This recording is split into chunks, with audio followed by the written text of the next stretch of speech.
ఓం శ్రీమాత్రే నమః. ఓం శ్రీ గురుభ్యో నమః. హరి ఓం. అందరికీ నమస్తే. అందరూ కూడా అమ్మవారి అనుగ్రహంతో అందరూ బాగుండాలని మనసారి అమ్మవారిని ప్రార్థిస్తూ ఉన్నాను.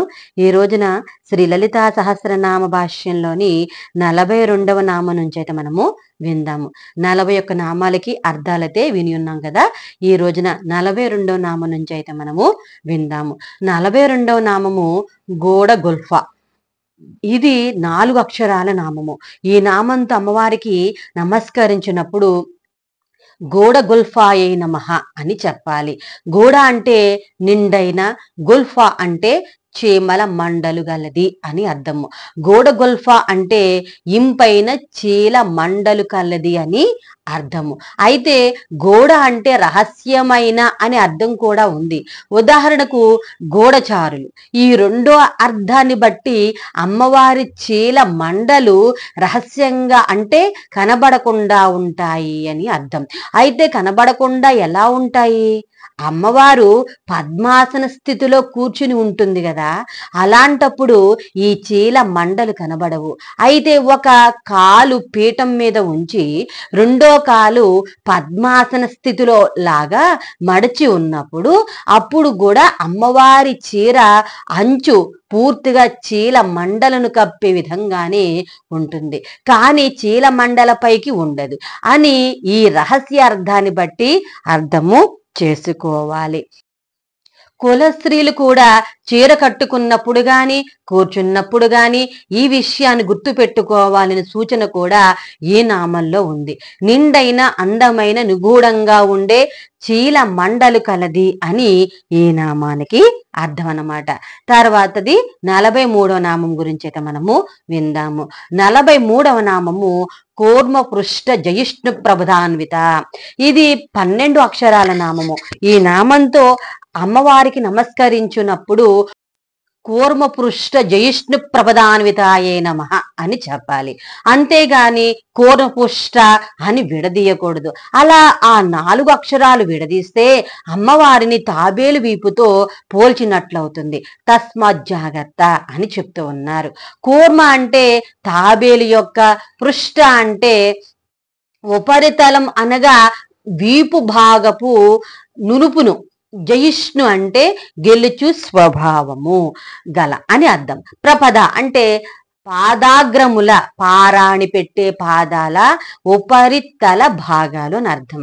అన్విత అంటే కూడినది లేదా కలిగినది అని అర్థం. నీటి అంటే తాబేలు యొక్క పృష్ఠభాగము అనగా పైడిప్ప ఎత్తుగాను నునుపుగాను ఉంటుంది. కాబట్టి సాధారణంగా స్త్రీల ముంగాళ్లను తాబేలు వీపు భాగాలతో పోలిస్తారు. ఆ పృష్ఠ భాగము చాలా గట్టిగా దృఢంగా ఉంటుంది, కానీ అమ్మవారి ముంగాళ్ళు అంత గట్టిగా ఉండవు. చిగురు టాకుల మెత్తదనం వాటికి ఉంటుంది. నునుపుదనం, ఉబ్బెత్తుతనం ఈ రెండింటిలోనూ తాబేలు పృష్ఠ భాగాలు అమ్మవారి ముంగాళ్ళను పోల్చడానికి సరిపోతాయి, గాని మెత్తదనం విషయంలో అమ్మవారి ముంగాళ్లే జయిస్తాయి. అందుకనే తాబేలు పృష్ఠ భాగమును జయించు స్వభావము గల పాదాగ్రాలు మీగాళ్ళు గలది అని ఈ నామంలో చెప్పారు. ఈ నామంలోని ప్రప్రథ పదానికి ఇంకో అర్థం కూడా నిగూఢంగా ఉంది. పదము అంటే పాదము అనే అర్థమే గాక మాట అనే అర్థం కూడా ఉంది. ప్ర అనేది ఉపసర్గ కాబట్టి ప్రపదములు అనే పదానికి ప్రశస్తమైన పదములు లేదా ప్రధానమైన లేదా ప్రారంభ పదములు లేదా ప్రశస్తమైన వాక్యాలు అని చెప్పుకోవచ్చును. ఆ వాక్యాలే 4 వేదాలకు సంబంధించిన 4 మహాకావ్యాలు. అహం బ్రహ్మాస్మి, తత్వమసి, ప్రజ్ఞానం బ్రహ్మ, ఆయమాత్మ బ్రహ్మ అంటే ఈ మహావాక్యాలు అమ్మవారి పాదాలను స్తుతిస్తే వేదాలకు చెందినవే అని అర్థం. స్తుతించే వేదాలకు చెందినవే అని అర్థం. మందర పర్వతం లాంటి దాన్ని క్షీర సముద్రంలో దిగబడిపోకుండా పైకి ఉద్ధరించగలిగింది లోగొడ కూర్మపుష్టం, కూర్మావతారం. మరి అలాంటి కూర్మపృష్ఠాన్ని కూడా జయించగల ప్రప్రథములు గలది అంటే మందర పర్వత మంత భౌతికత కలిగి సంసార సముద్రంలో దిగబడిపోయే వారిని కూడా ఉద్ధరించి మోక్షాన్ని ప్రసాదించగల గుణం అమ్మవారి పాదాగ్రాలకు ఉన్నది. ఆది కూర్మం పూర్వం ఎప్పుడో ఒకసారి ఒక మందర పర్వతాన్ని ఉద్ధరించింది. కాని అమ్మవారు తన పాదాలను నమ్ముకున్న వారందరినీ ఎప్పుడైనా ఎన్నిసార్లైనా ఉద్ధరించి మోక్షాన్ని ప్రసాదించగలదు. అందుకని అమ్మవారి పాదాలు మహానిర్వాణ సౌభాగ్యదాయినులు అంటే మోక్షప్రదాలు అని చక్కని ఆధ్యాత్మిక అర్థాన్ని కూడా ఈ నామానికి చెప్పుకోవచ్చును. మొత్తం మీద ఈ నామానికి క్రింది అర్థాలు చెప్పుకోవచ్చును. తాబేలు పృష్ఠభాగములను జయించు పాదాగ్రములు కలది అని, 4 వేదములకు సంబంధించిన మహావాక్యములచే అన్వయింపబడిన పాదాగ్రములు కలది అని, తర్వాత సంసార సముద్రంలో మునుగు మందర పర్వతం వంటి భౌతిక తత్వజీవులను కూడా ఆది కూర్మం మించి ఉద్ధరించి మోక్షమునిచ్చు సామర్థ్యము గల ప్రముఖ పాదములు గలది. మోక్షప్రదమైన అమ్మవారి పాదాలను సూచించే బీజాక్షరం సౌహు అని ఈ నామానికి మనము అర్థాలు చెప్పుకోవచ్చును.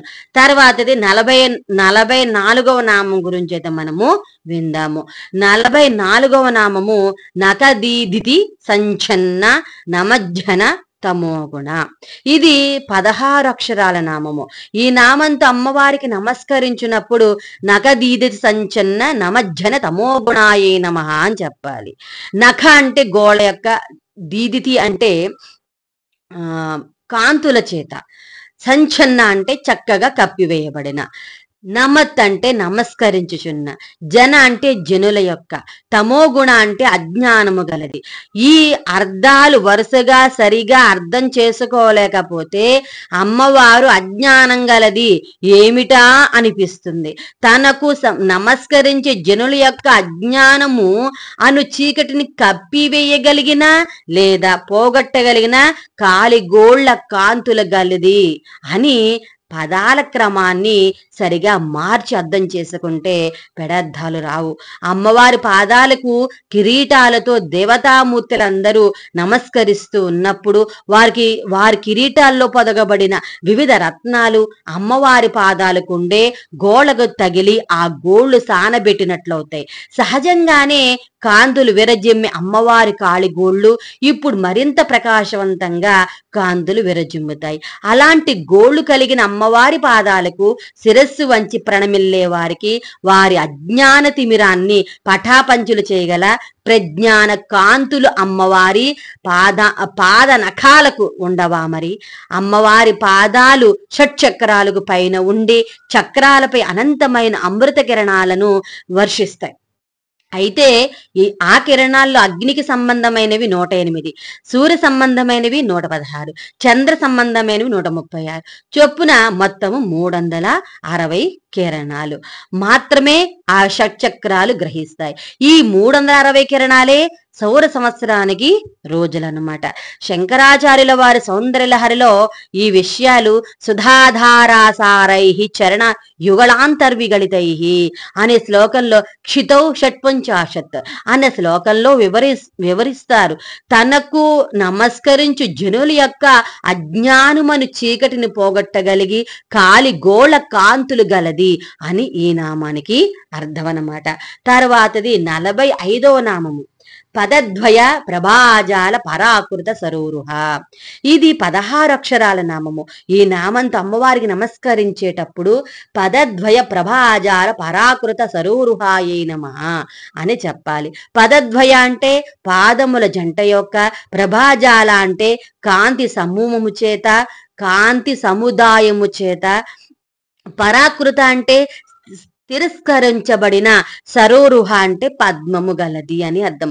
పద్మాల కాంతులను మించిన కాంతులు గల పాదములు గలది అని ఈ నామానికి అర్థము. పాదాలను సాధారణంగా పద్మాలతో పోలుస్తారు. కానీ అమ్మవారి పాదాల విషయంలో పోల్చడానికి పద్మాలు అంతగా సరిరావు. ఎందుకంటే పద్మాలు నీళ్ళల్లో ఉన్నప్పుడే కాంతివంతంగా ఉంటాయి.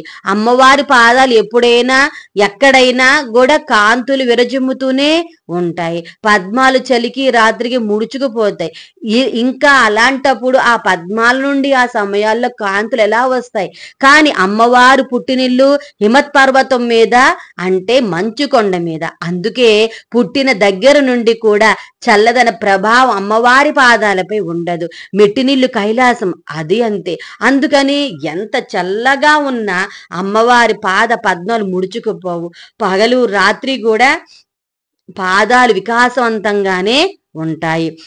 పద్మాల వికాసం కొన్ని రోజులు మాత్రమే, అటుపైన వాడిపోతాయి. కానీ అమ్మవారి పాదాలు సుస్థిరంగా, శాశ్వతంగా, ప్రకాశవంతంగానే ఉంటాయి. పద్మాలు సాధారణంగా తెలుపు రంగులోను, ఎరుపు రంగులోను ఉంటాయి. ఈ రెండు రంగులకు చిహ్నాలుగా అమ్మవారి రెండు పాదాలు ఉంటాయి. ఈ పాదాలు ఇటు పగటి పూట వేరాజుకు సూర్యునికి, అటు రాత్రిపూట రేరాజుకు చంద్రునికి కూడా ఆప్తులే, అంటే బంధువులే, అంటే కావలసినవే. అమ్మవారి సుషుమ్న సహజంగా మాత్రం అగ్నితత్వం. బ్రహ్మ విష్ణు మహేశాన వేద పూజితాగ్రద్వయే అని వశిష్ఠుల వారు అంటారు. అంటే బ్రహ్మ విష్ణు మహేశ్వరుల చేత, వేదాల చేత పూజింపబడే పాదాలు గలది అమ్మవారు అని అర్థం. ఈ సహస్రనామాల్లోనే శృతి సీమంత సింధూరీకృత పాజాబ్ద ధూళిక అనే నామం కూడా ఇదే విషయాన్ని వెల్లడిస్తుంది. ఈ నామానికి అర్థం ముందే చెప్పబడింది. తరువాతి నామము 46వ నామము సింజానమణి మంజీర మండిత శ్రీపదాంబుజ. ఇది 16 అక్షరాల నామము. ఈ నామంతో అమ్మవారికి నమస్కరించినప్పుడు సింజానమణి మంజీర మండిత శ్రీపదాంబుజాయే నమః అని చెప్పాలి. సింజాన అంటే ధ్వని చేయుచున్న, మణిమంజీర అంటే మణుల గల అందెల చేత, మండిత అంటే అలంకరింపబడిన, శ్రీ అంటే శోభగల, పదాంబుజ అంటే పద్మములు అంటే పాదములు గలది అని అర్థము. అమ్మవారి మస్తకము నుండి పాదాల వరకు ఉండే అన్ని అవయవాలు సౌందర్యవంతమే కాదు, చైతన్యవంతం కూడా. పద్మాలలాగా అందమైనవి మాత్రమే కాక అమ్మవారి పాదాలు మణిమంజీర మండితాలు, అంటే మణులు పొదిగిన అందెలతో అలంకరింపబడి ఉంటాయి. ఈ అందెలు మళ్ళీ చిరుగజ్జలను కూడా కలిగి ఉంటాయి. అందువల్ల అమ్మవారి పాదం ఏ మాత్రం కదిలినా శ్రవణానందకరంగా ఉంటుంది. భక్తుల కోరికలను మించి ఫలాలను ఇవ్వగలిగిన సామర్థ్యం అమ్మవారి పాదాలకు ఉంటుందని శంకరులు సౌందర్యలహరిలో శరణ్యేలోకానాం తౌహి చరణావేవ నిపుణౌ అన్నారు. ఇటువంటి పాదాలకు పూజ చేస్తే పూజనీయులైన అందరికీ పూజ జరిగినట్లే అవుతుంది. ఎందుకంటే ఆ పూజనీయులందరూ శిరస్సులు వంచి అమ్మవారు పాదం ఆంచిన పీఠం చుట్టూ ఎప్పుడు మ్రొక్కుతూ ఉంటారు. కాబట్టి ఈ నామంలోని శ్రీ పదాంబుజ అనే సమాసము అమ్మవారు రెండు పాదాలను సూచిస్తుంది. ఈ సమాసాన్ని శ్రీపద ప్లస్ అంబుజ అని రెండు పదాలుగా విడదీస్తే అప్పుడు ఈ పదాలను మొదటి పదం శ్రీపద, రెండో పదం అంబుజ అవుతాయి. ఇవే అమ్మవారి రెండు పాదాలు. ఈ రెండు ముక్తిని భుక్తిని ప్రసాదించేదిగా కూడా గ్రహించవచ్చును. ఈ నామము సింజానమణి మంజీర అంటే శ్రావ్యమైన, శ్రీ అంటే శుభకరమైన, పద అంటే మాటలు గలది అనే అర్థాన్ని కూడా సూచిస్తోంది. మహాపాదుక మంత్రాలకు రూపాలు ఈ పదాలు. ఈ శ్రీపద అంటే శ్రీదేవిని, అంబుజ అంటే నీటి నుండి పుట్టేది. అభ్యుపృథివీ తైత్రీయంలో చెప్తున్నారు, అంటే భూదేవిని సూచిస్తాయి. ఇవి శ్రీదేవి భూదేవి అని అర్థము చేసుకోవాలి. ఇంకా ఈ నామాలకి అర్థాలు చెప్పుకోవచ్చును. చిరు సవ్వడి చేసి అందమైన మణిమంజీరాలతో అలంకరింపబడిన పాదములు గలది. ముక్తిని భుక్తిని ప్రసాదించే పాదాలు గలది. శ్రావ్యమైన శుభకరమైన పదధ్వనులు పాదుకా మంత్రములు పదములు కలది, మంత్ర పదములు కలది. శ్రీదేవిని భూదేవిని తన పాదాలుగా గలది కాబట్టి భాగ్యలక్ష్మి రాజ్యలక్ష్మిని ప్రసాదించే పాదాలు గలది అని ఈ నామానికి అర్థాలు చెప్పుకోవచ్చును. తర్వాతది 47వ నామము మరాళి మందగమన. ఇది 8 అక్షరాల నామము. ఈ నామంతో అమ్మవారికి నమస్కరించినప్పుడు మరాళి మందగమనాయే నమః అని చెప్పాలి. మరాళి అని మందగమనాన్ని విడది చెప్పకూడదు. అలా విడదీస్తే అమ్మవారిని ఆడహంసతోనూ మందగమనంతోనూ పోల్చినట్లు అవుతుంది. తస్మాత్ జాగ్రత్త అని చెప్తూ ఉన్నారు. అమ్మవారి నడకలో హడావుడి తత్తరపాటు ఉండవు. పక్షులన్నింటిలో ఉత్తమ జాతి లక్షణాలు కలవి హంసలు. ఆ హంసల నడక కూడా టీవీగా నిదానంగా ఉంటుందట. అందులోనూ ఆడహంసల నడక మరింత శోభాయమానంగా ఉంటుందంట. స్త్రీలకు ఆడహంసలు నడకలు ఉండడం ఉత్తమ జాతి స్త్రీ సాముద్రిక లక్షణం. మందగమనమే మగువలకు మర్యాద అలంకారం. కుండలిని శక్తి యొక్క సుషుమ్నా మార్గం ఊర్ధ్వగమనం. నిదానంగానే ఉండడం ఉత్తమ ఉపాసనా లక్షణం.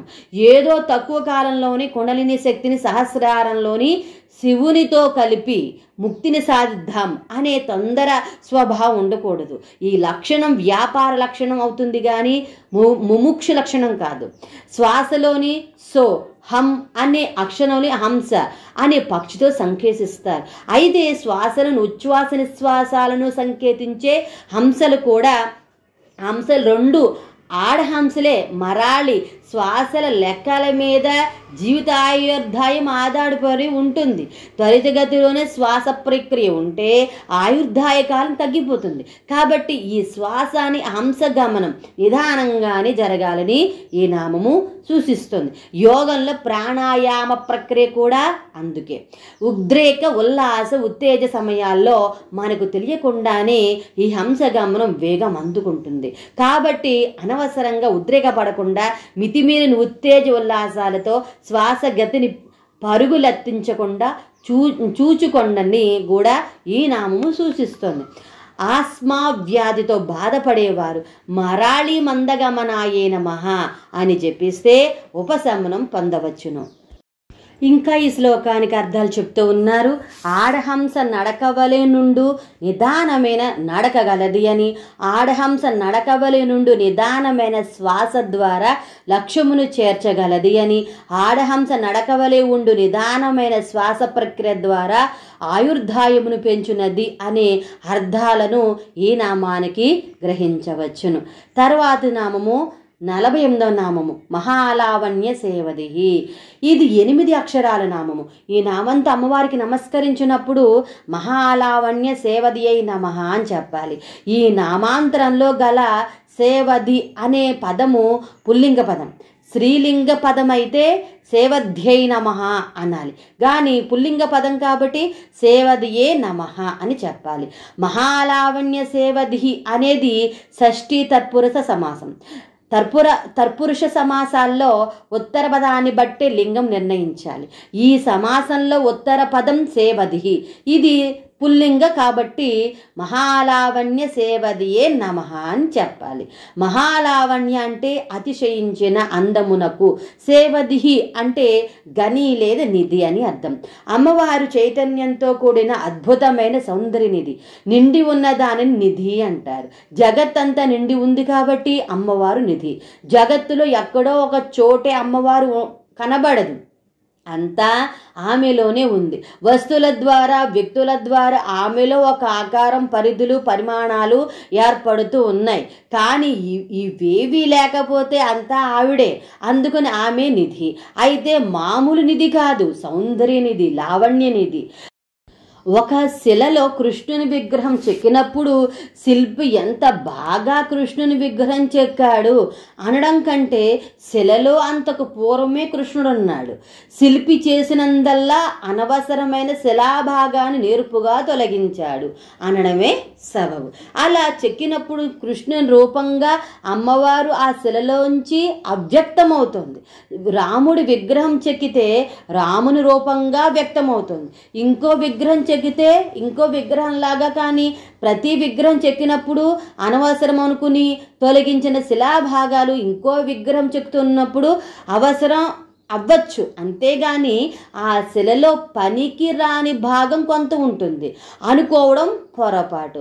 అలాంటి శిల లాంటిది అమ్మవారు. కొన్ని రూపాలు, కొన్ని విగ్రహాలు, వ్యక్తులు, పరిధులు, పరిమాణాలు అమ్మవారే. ఆమెలోంచి అన్నీ వేరువేరుగా వ్యక్తమవుతూ ఉన్నాయి. ఆమె మూల ప్రకృతి అదిది అన్నా ఇదే అర్థం. ఇంకా భాగాలుగా వేరు చేయబడని స్థితిలోని చపాతీల పిండి లాంటిది. ఈ చపాతీల పిండిని భాగాలుగా వేరువేరుగా చేయనంత వరకు పిండిలోని ఏ భాగమైనా ఏ చపాతీ అయినా కావచ్చు. పైత్రాగస్ ఈ చోటు అనే అమ్మవారిని గూర్చి చెప్తూ ఉన్నారు. ఎలా అంటే space is self conscious power of synthetics and systemetry is beauty. It is dominant or subjective when there is no creation, but it is active or objective relative to the created entry అంటాడు. శిల్పానికి సౌందర్యమే కానీ చైతన్యము ఉండదు. చైతన్యంతో కూడిన సౌందర్యమే లావణ్యాన్ని సూచిస్తుంది. సందర్భాన్ని బట్టి వ్యక్తులకు ఒక విశేషం వస్తుంది. ఈ సందర్భాలు వయస్సు చేతనవ్వచ్చు. అయితే ఆ వ్యక్తిలో వచ్చేది లావణ్యం. అమ్మవారు కేవలం సౌందర్య రాశియే కాదు, లావణ్యనిది కూడా. ఎంత అందాల రాశి అయినా చలించని అందం ఫలించదు. ఆ చలించే అందంతో ప్రపంచమంతా ఆమె నిండి ఉంటుంది. ఆమె అరుణారుణ కాంతి కిరణాలే ప్రపంచం అంతా నిండి వివిధ రూపాలుగా వ్యక్తమవుతాయి. అలాంటి చైతన్య, సౌందర్య, సౌకుమార్య, సౌజన్య లావణ్యనిధి ఆమె. అతిశయించిన అందానికి గని లేదా నిధి వంటిది అని ఈ నామానికి అర్థం అన్నమాట. తర్వాత 49వ నామము సర్వారుణ. ఇది 4 అక్షరాల నామము. అమ్మవారికి ఈ నామంతో నమస్కరించినప్పుడు సర్వారుణాయై నమః అని చెప్పాలి. సర్వ ప్లస్ అరుణ, సర్వారుణ. సర్వము అరుణ వర్ణంగా భాషించున్నది అని అర్థం. అమ్మవారి పాద పద్మాల నుండి వెలువడే కిరణ పుంజంలోనే ప్రపంచం అంతా నిండి ఉంటుంది. ఆమె శరీర ఛాయ ఎరుపు, ధరించే ఆభరణాలు ఎరుపు, దంతాల చిగుళ్ళు ఎరుపు, కట్టిన వస్త్రం ఎరుపు, పెదవులు ఎరుపు, ఇలా సర్వము అరుణమయం. సరస్వతీదేవి అయితే సర్వం శుక్ల వర్ణం. ఆమె సాన్నిధ్య ప్రకాశం, సహస్ర సూర్యోదయాల సమన్వయం. ఆమె హిరణ్యవర్ణ. సర్వము అరుణమవడం వలన ఆమె సర్వారుణ. ఇలా ఉండడం ఆమె నిష్పక్షపాత అనురాగ ప్రభకు నిదర్శనం. అరుణవర్ణం చైతన్యాన్ని, అనురాగాన్ని, జ్ఞానోదయాన్ని సూచిస్తుంది. అమ్మవారు ఈ లక్షణాల ఉన్నది కాబట్టి సర్వారుణ. సర్వము అరుణవర్ణంగా భాషించినది అని, అనురాగపు ముద్ద అని, చైతన్య రాశి అని ఈ నామానికి అర్థాలు చెప్పుకోవచ్చును. తర్వాత 50వ నామము అనవధ్యాంగి. ఇది 5 అక్షరాల నామము. ఈ నామంతో అమ్మవారికి నమస్కరించినప్పుడు అనవధ్యాంగై నమః అని చెప్పాలి. అనవధ్య ప్లస్ అంగి, నిందింపబడని అనగా వంక పెట్టుటకు వీలు లేని అవయవములు గలది అని అర్థం. 49వ నామము సర్వారుణ. ఈ నామము అనవధ్యాంగితో కలిసినప్పుడు సవర్ణ దీర్ఘ సంధి వలన సర్వారుణానవధ్యాంగి అయి మొత్తం 8 అక్షరాలుగా అనిపిస్తుంది. కానీ విడదీస్తే 4-5 అక్షరాల చొప్పున 2 నామాలు విడివిడిగా ఉంటాయి. అమ్మవారి సర్వ అవయవాలు సాముద్రిక శాస్త్రంలో చెప్పిన రీతిలోనే సులక్షణంగా వంక పెట్టడానికి వీల్లేకుండా ఉంటాయి. అమ్మవారి అవయవాల అమరిక, పొందికలను ప్రమాణంగా తీసుకునే సాముద్రిక శాస్త్రం వ్రాయబడింది అని చెప్పుకోవడం ఎక్కువ సత్యం. వంక పెట్టుటకు వీలులోని అవయవములు గలది అని ఈ నామానికి అర్థం అన్నమాట. తర్వాతది 51వ నామము సర్వాభరణ భూషిత. ఇది 8 అక్షరాల నామము. ఈ నామంతో అమ్మవారికి నమస్కరించినప్పుడు సర్వాభరణ భూషితాయై నమః అని చెప్పాలి. సర్వ అంటే సమస్తమైన, ఆభరణ అంటే నగల చేత, భూషిత అంటే అలంకరింపబడినది అని అర్థం. శిరస్సు మీద పెట్టుకునే చూడామణి మొదలు కాలు వ్రేళ్లకు పెట్టుకుని మట్టెల వరకు సమస్తమైన ఆభరణాల చేత అమ్మవారు అలంకరింపబడి ఉంటుంది. ఇవన్నీ సౌందర్యకరమైనవి, సౌభాగ్యకరమైనవి. ఒక్కొక్క ఆభరణానికి ఒక్కొక్క విశేషం, సంకేతము ఉంటాయి. ముత్యము చంద్రునికి సంబంధించింది. ఇది చంద్రనాడి అయిన ఇడానాడిని సూచిస్తుంది. వజ్రం శుక్రగ్రహానికి సంబంధించింది. ఇది ప్రకాశ వికాసాన్ని, ప్రమోద ప్రసారాన్ని, వరద ముద్రను సూచిస్తుంది. ఇలా ఎన్నెన్నో విశేషాలు, సంకేతాలు ఉంటాయి. ఈ ఆభరణాల్లో అన్ని జాతుల వారు, అన్ని రీతుల వారు ధరించే ఆభరణాలన్నీ అమ్మవారికి ఆభరణాలే, అనగా వెలుగునిచ్చేవి. సర్వ జగత్తును ఆభరణంగా కలిగినది. జగత్తులో ఏ అందం చూసినా ఆనందాన్ని కలిగించే ఏ వ్యక్తిని, ఏ సన్నివేశాన్ని, ఏ వస్తువును చూసినా అవన్నీ ఆవిడ ఆభరణాలే. ఈ నామానికి సమస్తమైన ఆభరణాల చేత అలంకరింపబడినది అని, సర్వ జగత్తును ఆభరణంగా కలిగినది అని అనే అర్థాలు చెప్పుకోవచ్చును. తర్వాతి నామము 52వ నామము శివ కామేశ్వరాంకస్త. ఇది 8 అక్షరాల నామము. ఈ నామంతో అమ్మవారికి నమస్కరించినప్పుడు శివ కామేశ్వరంకస్తాయై నమః అని చెప్పాలి. శివ అంటే శివస్వరూపుడు, కామ అంటే కామస్వరూపుడగు, ఈశ్వర అంటే శంకరుని యొక్క, అంక అంటే తొడయందు, స్థ అంటే ఉన్నది అని అర్థం అన్నమాట. ఈ నామానికి చాలా ప్రాముఖ్యత ఉంది. ఇది అమ్మవారి నివాస స్థలాన్ని గురించి చెప్పే నామము. ఈ నామంలో అయ్యవారైన ఈశ్వరునికి 2 నామాలు చెప్పబడ్డాయి. అవి శివుడు కాముడు, శివుడు మంగళస్వరూపుడు, శుభకరుడు కాముడు కామస్వరూపుడు. ఈశ్వరుని 2 రకాల నామాలకు అంతరార్థాలు ఉన్నాయి. శివకామేశ్వరుని తొడ మీద అమ్మవారి నివాసమట. సౌందర్యలహరిలో శంకరాచార్యుల వారు సుధాసింధోర్మధ్యే పరమశివ పర్యంక నిలయాం చిదానందలహరి అనే 8వ శ్లోకంలో కూడా అమ్మవారి చిరునామా లేదా నివాసం గురించి చెప్తూ పరమశివ పర్యంక నివాసిని కూడా వర్ణించి చెప్పారు.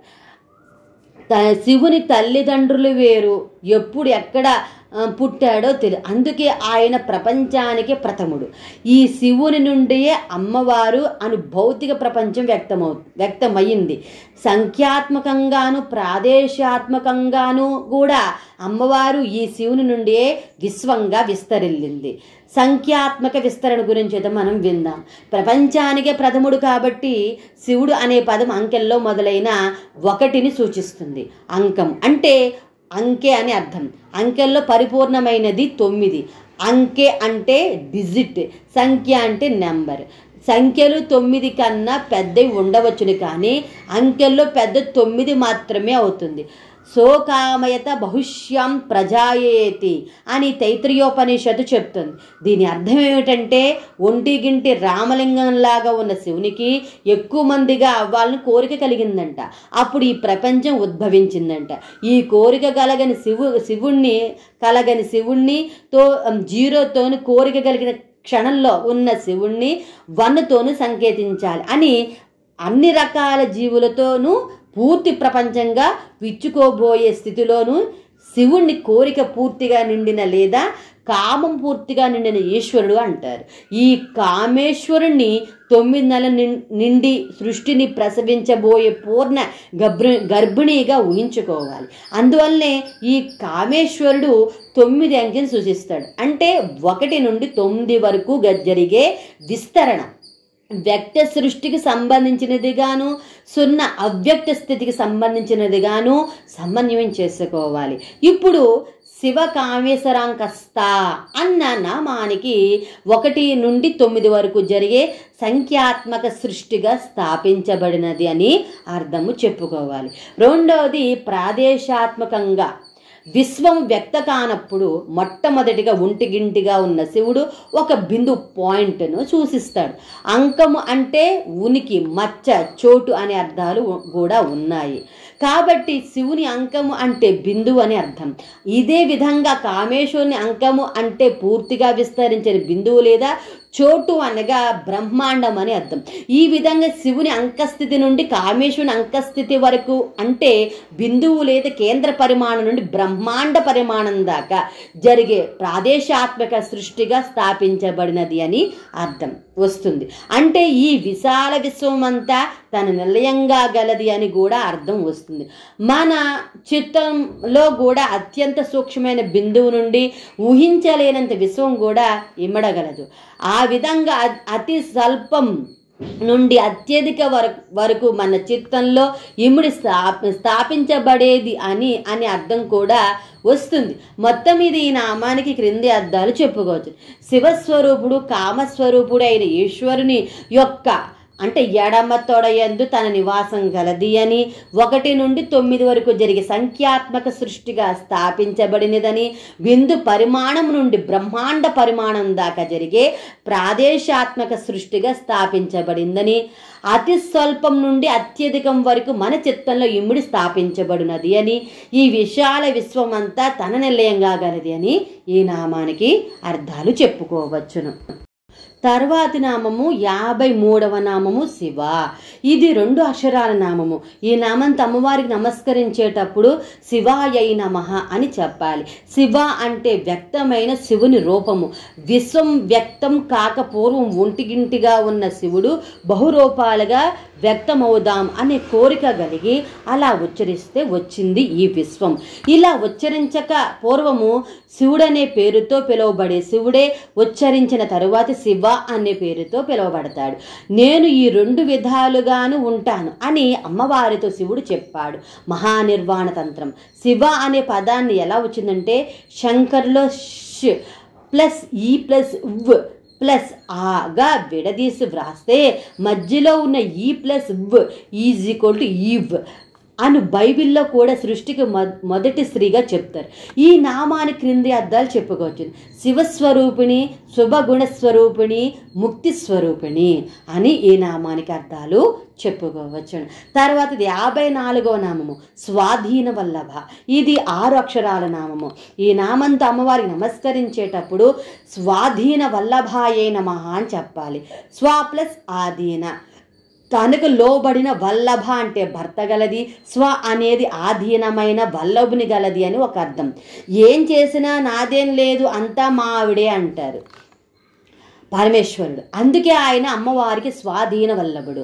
పంచకృత్యాలను నిర్వహించే పరమేశ్వరుని ఉదాసీనంగా కేవలం ఒక సాక్షి మాతృనిగా చూసేవాడు పరమేశ్వరుడు. అయినప్పుడు ఆ పరమేశ్వరుడు స్వాధీన వల్లభుడు కాక మరేమవుతాడు? పరమేశ్వరి ఆశించే వాటికి, ఆదరించే వాటికి, ఆదేశించే వాటికి, ఆశీర్వదించే వాటికి, అనుగ్రహించే వాటికి ఎప్పుడు అభ్యంతరం తెలిపేవాడు కాడు పరమేశ్వరుడు. అందుకే ఆయన స్వాధీన వల్లభుడు. అంటే విధేయురాలైన భార్య భర్తను ఆదేశించగలదు అని అర్థం. పరమేశ్వరికి స్వాధీనుడు అవడానికి అసలు రహస్యము ఇది అని అందరి స్త్రీలు పరమేశ్వరు నుండి తెలుసుకోవాలి. అప్పుడు వారికి కూడా భర్తలు స్వాధీనులు అవుతారు. అంటే పరమేశ్వరుని ఆశ్రయించిన స్త్రీలకు భర్తలు స్వాధీనులు అవుతారు అని అర్థం. ఈ నామానికి ఇంకా అర్థాలు చెప్పుకోవచ్చు. తనకు లోబడిన భర్త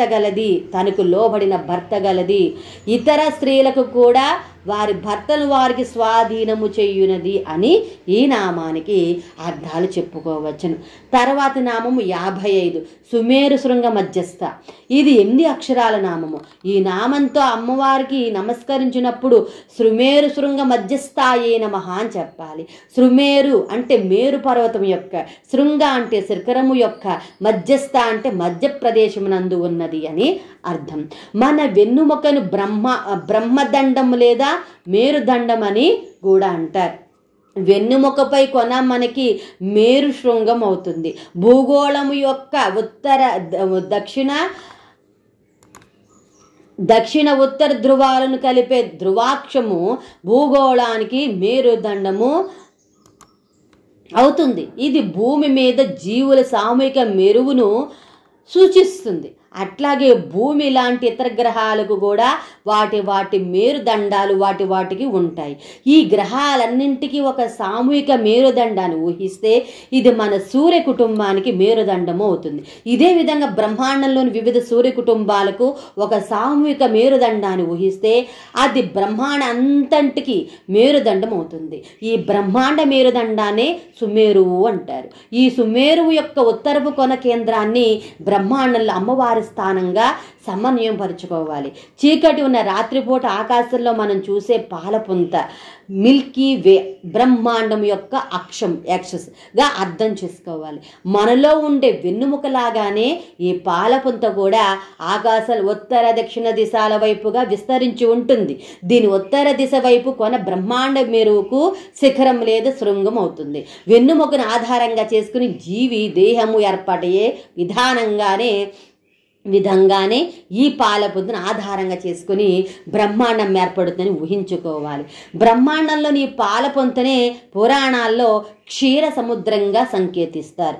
మన వెన్నుముకల్లో ఉండే సుషుమ్నా మార్గము పైకొన వద్ద సహస్రార కమలం ఉంటుంది.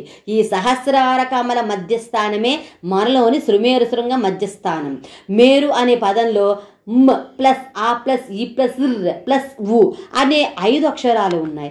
వీటిని 5 శృంగాలుగా భావిస్తే మధ్య అక్షరం ఈ సూచిస్తే శృంగ మధ్యస్థానంలో అమ్మవారు ఉంటుంది. శ్రీచక్రంలో బిందువే మేరు శృంగం. ఇక్కడ ఉండే త్రిభుజంలో తూర్పు కోణం వద్ద ఇచ్ఛాశక్తి, నైరుతి కోణం వద్ద క్రియాశక్తి, వాయు కోణం వద్ద జ్ఞానశక్తి ఉంటాయి. ఈ మూడింటి మధ్య బిందు స్థానమే మేరు శృంగం. ఇక్కడే పరమశివుని అంకస్థానంలో ఉండే అంటే ఎడమ తొడ మీద పరమేశ్వరి ఉంటుంది. సుమేరులోని 5 వర్ణాల్లో అటు ఇటు ఉండే 4 వర్ణాలు 4 వాక్స్థితులను పరాపశ్యంతి మధ్యమా వైఖరి సూచిస్తే మధ్య ఉన్న ఈ అమ్మవారి నాద రూపాన్ని సూచిస్తుంది. ఈ నామానికి క్రింది అర్థాలు చెప్పుకోవచ్చును. మేరు పర్వత శృంగ మధ్యస్థానంలో ఉన్నది. శ్రీచక్రంలోని బిందు స్థానంలో ఉండినది. పాలపొంత ఉత్తర కొన వద్ద ఉండినది.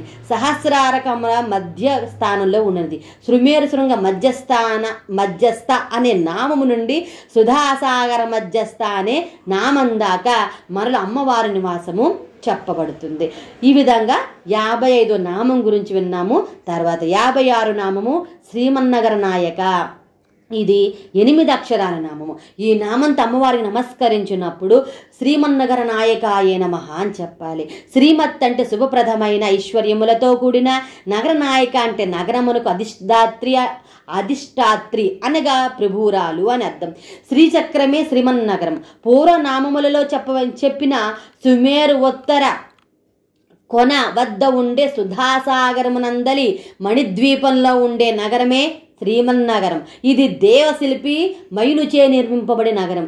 దీన్ని శ్రీ విద్యానగరము అంటారు. ఇది బ్రహ్మ విద్యానగరం. విద్య ప్రణాళికను ఇక్కడ నుండి అమ్మవారు ఆదేశాలు ఇస్తూ నిర్వహిస్తుంది. వ్యక్తిలోని శ్రీచక్రం ఉన్న స్థానం నుండే ఆ వ్యక్తి సంబంధించిన కార్యకలాపాలకు ఆజ్ఞలు సంకల్పాలు కలిగి ఆజ్ఞలు ఇవ్వబడతాయి. అంటే హెడ్ క్వార్టర్స్ లాంటిదన్నమాట. సంస్థల్లోను ప్రభుత్వంలోను ప్రధాన నిర్వహణాధికారి సుప్రీం హెడ్ కూర్చునే చోటు అన్నమాట. శ్రీనగర వర్ణనని ఇక్కడ వివరించుట లేదు అని చెప్తూ ఉన్నారు. శుభప్రదమైన ఐశ్వర్యములతో కూడిన నగరమునకు అధిష్టాత్రి అని ఈ నామానికి అర్థం. తర్వాతి నామము 57వ నామము చింతామణి గృహాంతస్థ. ఇది 8 అక్షరాల నామము. ఈ నామంతో అమ్మవారికి నమస్కరించినప్పుడు చింతామణి గృహాంతస్థాయే నమః అని చెప్పాలి. పూర్వనామంలో తెలిపిన నగరంలోని మణిద్వీపంలో చింతామణి గృహంలో అమ్మవారు ఉంటుంది. చింతామణి అంటే చింతామణుల చేత నిర్మింపబడిన గృహ ప్లస్ అంతః ప్లస్ స్థ, గృహము యొక్క లోపల ఉన్నది. మణి అంటే రత్నము అని అర్థం. రత్నము అంటే స్వయం ప్రకాశ ప్రసార ప్రచోదన లక్షణాలు కలది అనర్థం. ఈ మణుల లక్షణం మనలో అంతఃస్ఫురణాన్ని, మేధాశక్తిని, తేజస్సును సూచిస్తుంది. చింతామణుల చింత అంటే ఒక విషయాన్ని గురించి మనసును అమితంగా ఆలోచింపచేసే ప్రక్రియ. చెప్పు the process of making the mind thinking about the thinking ఇమెన్సరీ అంటే అని చెప్పుకోవచ్చు. కోరినవి ఇచ్చే గుణం కలిగినవే చింతామణులు. అమ్మవారు చింతామణులు అంటే ఇటుకలతో కట్టిన ఇంటి లోపల ఉంటుందంట అమ్మవారు. ఉండే అమ్మవారు ఉండి ఇంటి ఇటుకలకే దాన గుణము అంతగా ఉంటే ఆ ఇంటి ఇల్లాలని అమ్మవారు ఎట్లాంటి అనుగ్రహం కలదే ఉంటుందో ఊహించుకోవచ్చు. అంటే ఆమె దాతృత్వ గుణము ఆమె ఇంటి గోడలకు కూడా అబ్బిందన్నమాట. ప్రతి వ్యక్తిలోని దాతృత్వ గుణాన్ని ఈ చింతామణులు సూచిస్తాయి. అసలు చింతామణులకు ఆ దాన గుణ అమ్మవారు తమ మధ్య ఉండడం వలనే వచ్చి ఉండాలి. ఆ చింతామణి ఉంటేనే అది ఎన్ని కోరికలను తీరుస్తుంది, ఎన్నో కోరికలను తీరుస్తుంది. మరి ఇలాంటి ఎన్నో చింతామణులతో కట్టిన గృహం అయితే ఆ ఇంటికి ప్రధాన గుణం ఎంత ఉంటుందో ఊహించలేం. ఇలాంటి చింతామణి గృహంలో అమ్మవారు ఉంటుందంట. మనలో ఈ గృహం సహస్రారంలో ఉంటుంది. సుధాసాగరమే సహస్రారం, శృమేరు శృంగమే సహస్రారం. ఈ సుధాసాగరంలోని మణిద్వీపంలో చింతామణి గృహం ఉంటుందన్న మాట. ఇవన్నీ సంకేతాలు. చింతామణితో కూడిన సంకల్పాన్ని కల్పవృక్షమని, చింతామణితో కూడిన వాకును కామధేను అని అంటారు. యా రా లా వా అక్షరాలను అంతస్తములు అంటారు. చింతామణి మంత్రానికి క్లీంతో పాటు ఈ అంతస్తాలైన యం రం లం వం కూడా కలుస్తాయి. చింతామణులచే నిర్మింపబడిన గృహము లోపల నివసించున్నది అని ఈ నామానికి అర్థం. తర్వాతి నామము 58వ నామము పంచబ్రహ్మాసన స్థిత. ఇది 8 అక్షరాల నామము. ఈ నామంతో అమ్మవారికి నమస్కరించినప్పుడు పంచబ్రహ్మాసన స్థితాయే నమః అని చెప్పాలి. పంచ అంటే 5 బ్రహ్మలచే నిర్మింపబడిన, ఆసన అంటే మంచం వంటి ఆసనమునందు, స్థిత అంటే ఉన్నది అని అర్థము. బ్రహ్మ విష్ణు రుద్ర ఈశ్వర సదాశివులు 5 పంచబ్రహ్మలు అంటారు. వీళ్ళల్లో మొదటి 4 4 కోళ్లుగాను, సదాశివుణ్ణి పానుపుగాను ఒక మంచాన్ని ఊహిస్తే ఆ మంచము పంచబ్రహ్మాసనం అవుతుంది. ఈ మంచము మీద ఆసీనురాలి అమ్మవారు ఉంటుంది. సౌందర్యలహరిలో శంకరాచార్యుల వారు శివాకారే మంచే పరమశివ పర్యంక నిలయం అంటారు. పరమశివుడు అంటే సదాశివుని పర్యంకం అంటే ఒక అర్థంలో తల్పం లేదా పానుపు, ఇంకో అర్థంలో తొడ అని అర్థం. అసలు ముందు ఈ మంచము అంతరార్థం ఏమిటో విందాం. 4 కోళ్ల మంచం అనగానే సహజంగా మనము ఎరుగునున్న మంచము, మనం రోజు పడుకునే మంచం లాగా ఉంటుంది అనుకుంటాం. కానీ అలా ఉండదు. ఇది సంకేత భాష. కుండలిని శక్తి వెన్నుముకలోని సుషుమ్నా ద్వారా ఊర్ధ్వగతిని పొందుతున్నప్పుడు మూలాధార స్వాధిష్టానములకు సంబంధించిన బ్రహ్మగ్రంథిని మణిపూర అనాహత చక్రాలకు సంబంధించిన, విష్ణు గ్రంథి విశుద్ధి ఆజ్ఞా చక్రాలకు సంబంధించిన, రుద్ర గ్రంథిని లలాటానికి శిరోమధ్య భాగానికి సంబంధించిన ఈశ్వర స్థానమును అధిగమిస్తుంది. అంటే సుషుమ్నా మార్గంలో ఇవి మైలురాళ్ళు వంటివి, రైల్వే భాషలో రైల్వే స్టేషన్ లాంటివి, ఆర్టీసీ భాషల్లో స్టేజులు లాంటివి, ఆంగ్లంలో వీటిని కార్డియల్ పాయింట్స్ అంటారు. ఈ 4 మంచపు కోళ్లతో సూచిస్తున్నారన్నమాట. ఇంకా మనలో ఉండే సహస్రాల కమల స్థానంలో ఉండే సదాశివుణ్ణి మంచం తల్పంగా సూచించారన్నమాట. ఈ పంచబ్రహ్మలు దిక్కుల పరంగా తూర్పు, దక్షిణం, పరమట, ఉత్తరం, ఊర్ధ్వ దిశలను సూచిస్తారు. పంచభూతాల పరంగా పృథ్వీ, ఆపస్, తేజస్సు, వాయువు, ఆకాశాలను సూచిస్తారు. హల్లుల్లో 5 వర్గాలు ప్రథమాక్షరాలైన క, చ, ట, త, ప లను సూచిస్తారు. పంచ ప్రణవాలైన శ్రీం, హ్రీం, క్లీం, ఐం, స్లౌ లను కూడా సూచిస్తారు. ఇన్ని విధాలుగా అమ్మవారు పంచబ్రహ్మాసన స్థిత అవుతుంది. పంచబ్రహ్మలచే సూచింపబడే ఆసనమునందు ఉన్నది అని ఈ నామానికి అర్థం. తర్వాతి నామము 59వ నామము మహాపద్మాటవీ సంస్థ. ఇది 8 అక్షరాల నామం. ఈ నామంతో అమ్మవారికి నమస్కరించినప్పుడు మహాపద్మాటవీ సంస్థాయై నమః అని చెప్పాలి. మహత్ అంటే మహిమగల లేదా గొప్పవైన, పద్మ అంటే పద్మము గల, అటవి అంటే అటవియందు అడవియందు, సంస్థ అంటే చక్కగా ఉన్నది అని అర్థం.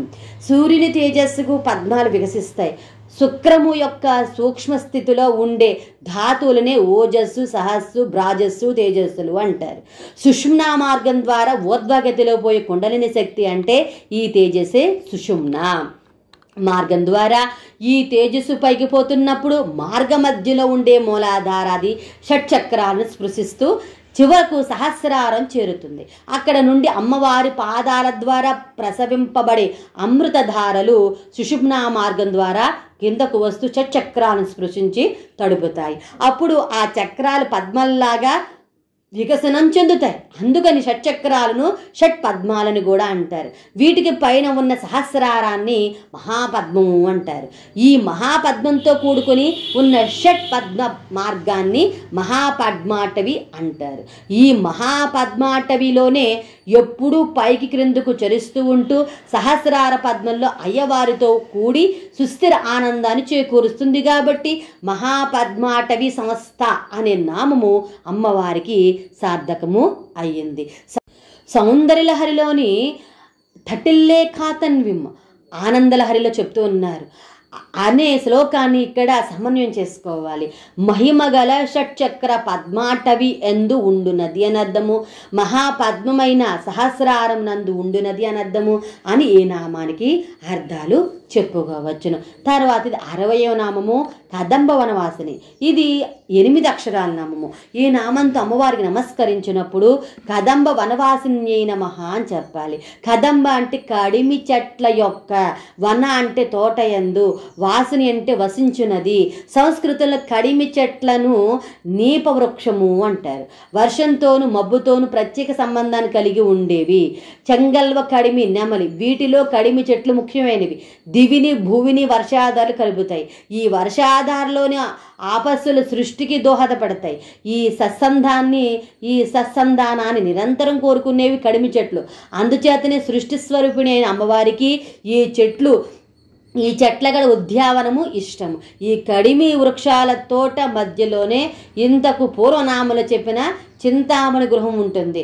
ఈ గృహంలోని అమ్మవారు ఉంటుంది. అందుకని కదంబ వనవాసిని అనే నామం అమ్మవారికి సార్థకమైంది.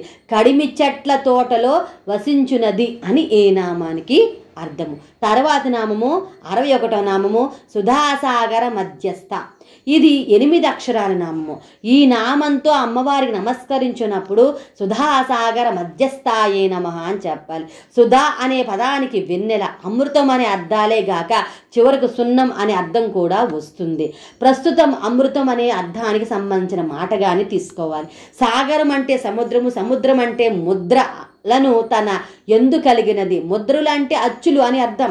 ప్రతి సృష్టికి అవసరానికి వాటి యొక్క మౌలికమైన అచ్చులను అన్నింటినీ మృతం వినాశనం కాకుండా తనలో ఉంచగలిగినది కాబట్టి దీన్ని అమృత సముద్రము అంటారు.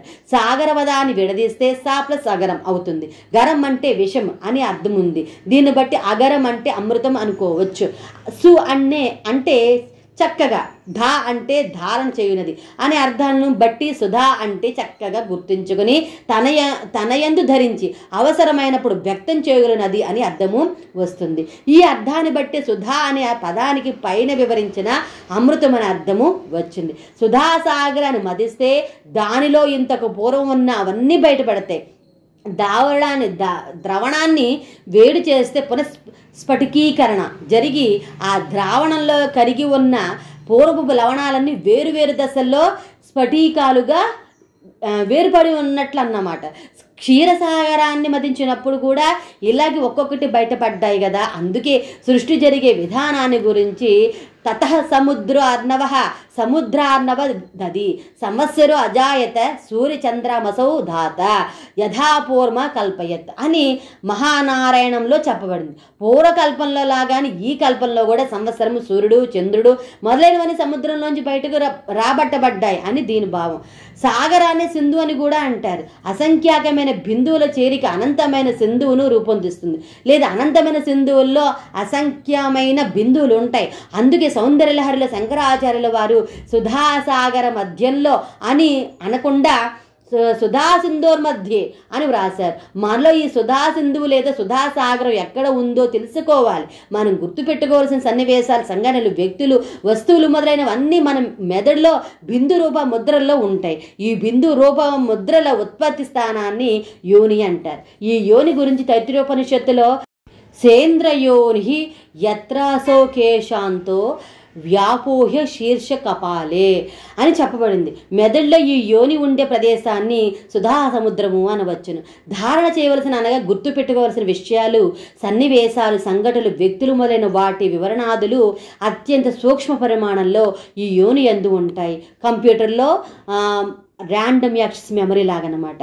తర్వాత మైక్రోఫిలిమ్స్ తర్వాత విషయం లాగా అన్నమాట. ఇవి విత్తనాల్లాగా మెదడులో సూక్ష్మస్థితిలో ఉండి అవే తరువాత స్థూల స్థితిలో బయటకు వ్యక్తమవుతాయి. విషయ విజ్ఞాన వ్యూహం అంతా బుద్ధిలో ఇమిడి ఉంటుంది. కాబట్టి ఈ సుధాసింధు స్థానాన్ని మనలో మానసికంగా లేదా బుద్ధి స్థానం అని అనుకోవలసి ఉంటుంది. కల్పలోకంలో భౌతికంగా జరిగే వాటికి ఇక్కడ నుండి వాటి సంకల్పాలకు ప్రేరణ జరుగుతుంది. కుండలిని యోగంలో ఆజ్ఞా చక్ర స్థానాన్ని మనస్తత్వ స్థానంగా మనోపి భ్రూమధ్యే అని సౌందర్యంలో 9వ శ్లోకంలో చెప్పడం ఇందువలనే. అమ్మవారి సహస్రారమందు ఉండే అయ్యవారి శివుని పర్యంకంపై ఆసీనురాలయ ముందు ఆసీనురాలైనప్పుడు క్రిందకు దిగేటప్పుడు కూడా ఈ ఆజ్ఞాచక్ర స్థానం అనే పీఠం పైన పాదం మోపుతుంది. ఈ ఆజ్ఞాచక్రం వద్ద ఉండే అమ్మవారి పాదాన్ని ఆశ్రయించి ఆజ్ఞాబద్ధులై కార్యనిర్వహణ ప్రేరితులై త్రిమూర్తులైన బ్రహ్మ విష్ణు రుద్రుల వరుసగా తమ సృష్టి స్థితి లయ కార్యాలను నిర్వర్తిస్తారు. ఈ విషయాన్ని సౌందర్యలహరిలో తనీయాంశం పాంశం అని 2వ శ్లోకంలో శంకరులు వివరిస్తారు. చర్మచక్షులను మూసి ఆజ్ఞాచక్ర స్థానాన్ని భూమధ్య ప్రదేశాన్ని ధ్యానిస్తే అమ్మవారి పాదాన్ని ధ్యానించినట్లే అవుతుంది. తత్ఫలితంగా జ్ఞప్తికి రావాల్సిన విషయాలకు అవగాహన కలుగుతుంది. ఈ మనస్తత్వ స్థానాన్ని బిందు స్థరము మానస సరోవరం అని కూడా అంటారు.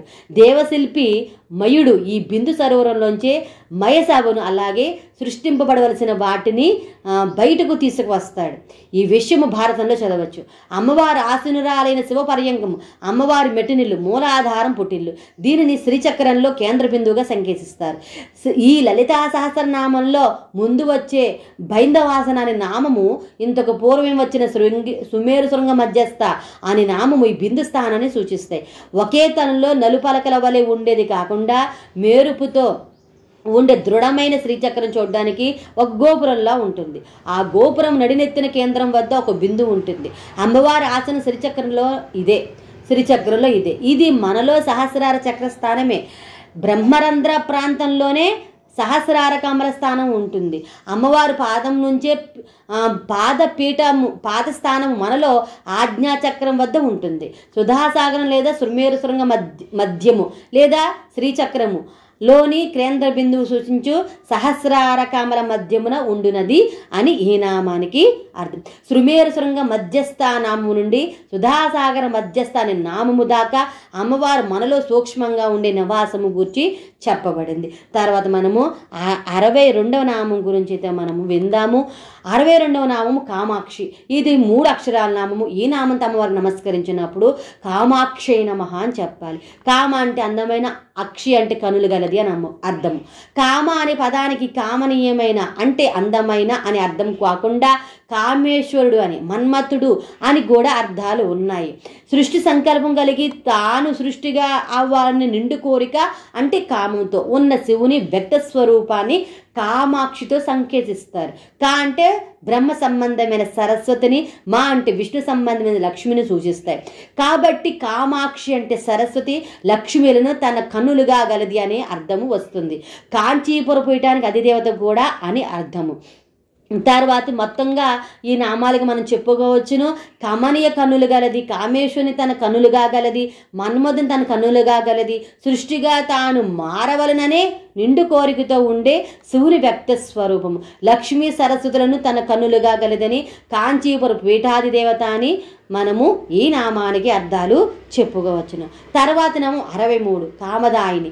ఇది 5 అక్షరాల నామం. ఈ నామం అమ్మవారికి నమస్కరించినప్పుడు కామదాయిని అయిన మహా అని చెప్పాలి. కామ అంటే కోరికలను, దాయిని అంటే ఇచ్చినది, నెరవేర్చినది అని అర్థము. కామములు అంటే కోరికలు కాబట్టి భక్తులు కోరికలను నెరవేర్చినది అని అర్థం. కామ అంటే కామేశ్వరుడు అని అర్థము కాబట్టి కామేశ్వరుని ఇచ్చినది అనగా శివుని ప్రాపు కలగచేయునది అని ఇంకొక అర్థం.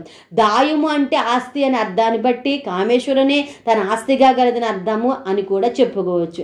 అమ్మవారికి వరదముద్ర లేకపోయినా ఈ నామే ఆ ముద్రను తెలియజేస్తున్నదని ఈ నామానికి మనం అర్థాలు చెప్పుకోవచ్చును.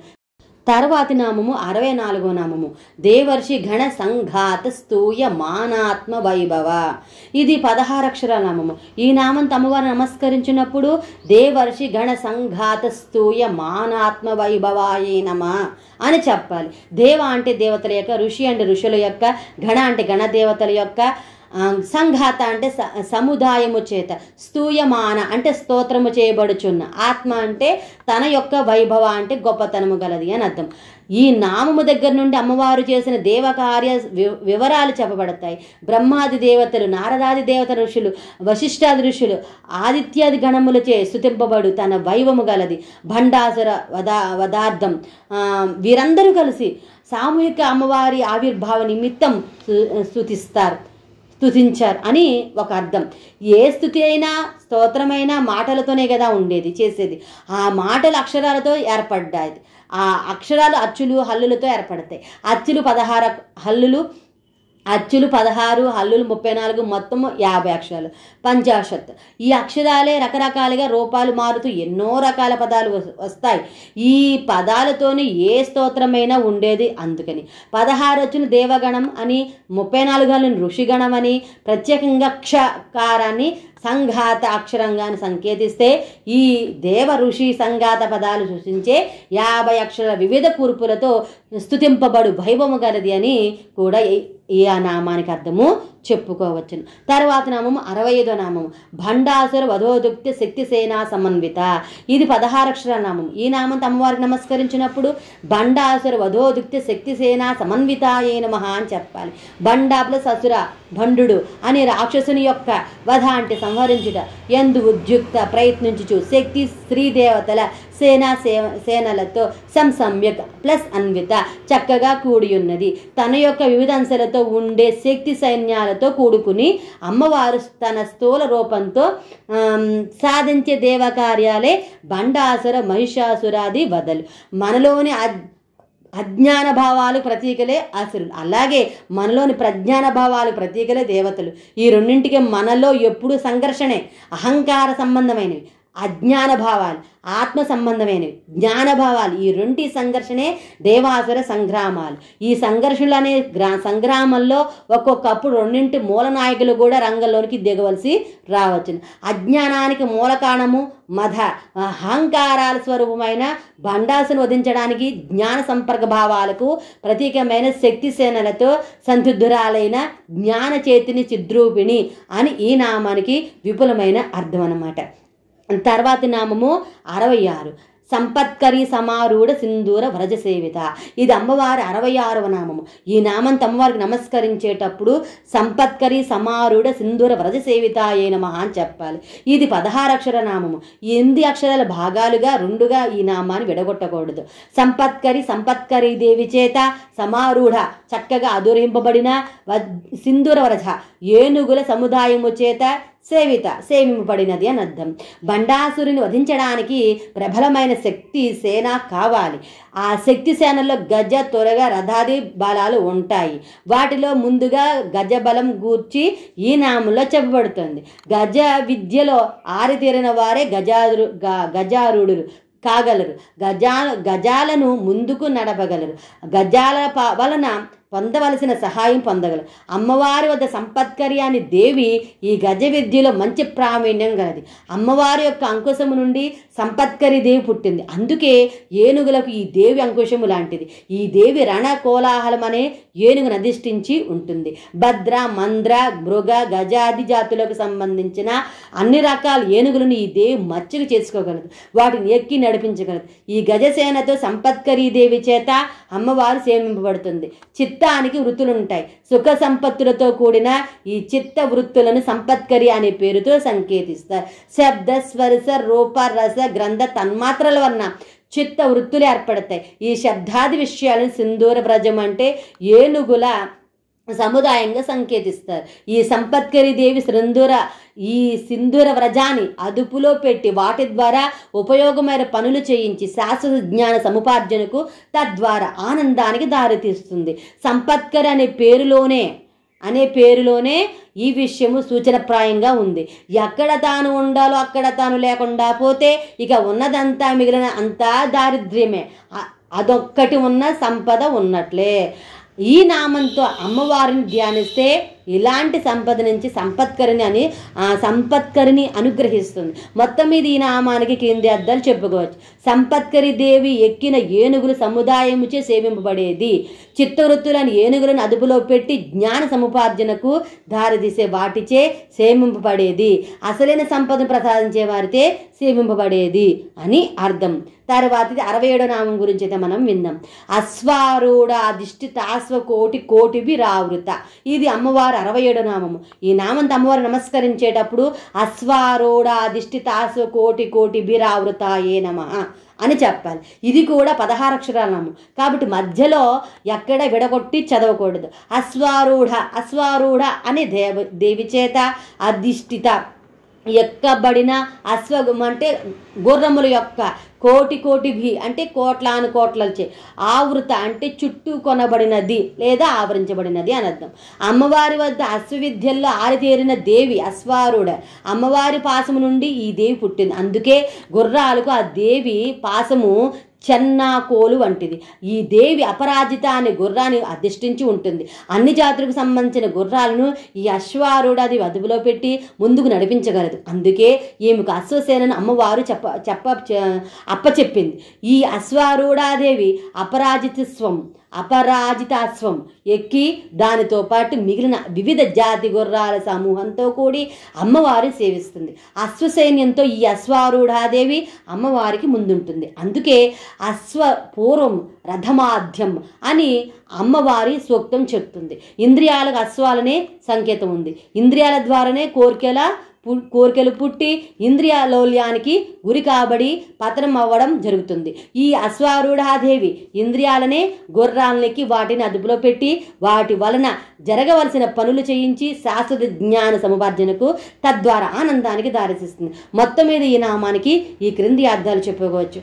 అశ్వారూఢ అనే దేవత చేత అధిష్ఠింపబడిన అధిక సంఖ్య గల గుర్రాలచే ఆవరింపబడినది అని, ఇంద్రియాలను అదుపులో పెట్టి శాశ్వత జ్ఞాన సముపార్జనకు దారి తీయించగల వాటిచే సేమింపబడినది అని ఈ నామానికి మనము అర్థాలు చెప్పుకోవచ్చు. తర్వాత మనము 68వ నామం నుంచి తర్వాత విందాము. అంతవరకు స్వస్తి.